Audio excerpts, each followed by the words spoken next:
I'm Berman Duff, and I'm happy to provide some context and access to my intentions in making the film a potentiality.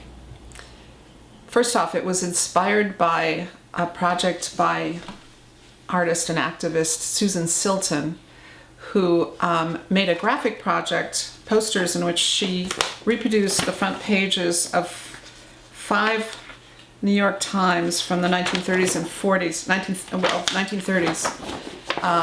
It's one of the pages, and on the back of the page is the title of her project, Potentiality Long After Its Actuality Has Become a Thing of the Past, which was taken from a piece by Hannah Arendt.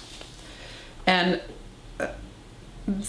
what Susan was looking at with this project is in reproducing these pages from actually 1933 to 35. And what struck me in looking at this project in my studio was the uncanny similarity to the way the New York Times front pages look now, and the type of information that was disturbing and growing more and more sinister.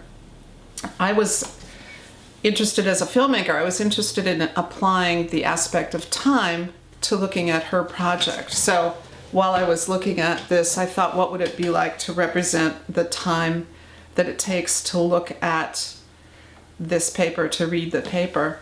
And I in previous works and throughout my work, coming from post-structuralism in art and structuralism in filmmaking, I'm most interested in looking at the structures that hold up meaning, or the structures that hold up power. And a close looking at this piece would be, as you'll see or have seen, are really focusing in on the text itself, on the type itself, on the ink on the paper itself, in order to draw a correlation to film and the film grain. I wanted to make a comparison to those, to the half-tone dot being an equivalent to the film grain at the base level of the construction of reproduced image and language. The methodology of this project spins out from the same method that I used in my catalog series of 2014 to 2018, maybe still working on that, in which I used the 13 volumes of a knockoff furniture retailer catalog. And in these, I'm most interested in using the film to shoot printed material. Again, the equivalence of that sub-level of the print to the film. And in those pieces, I was most especially interested in the aspect of time, in particular the question of how long it takes to look at something, how long it really takes to look at something.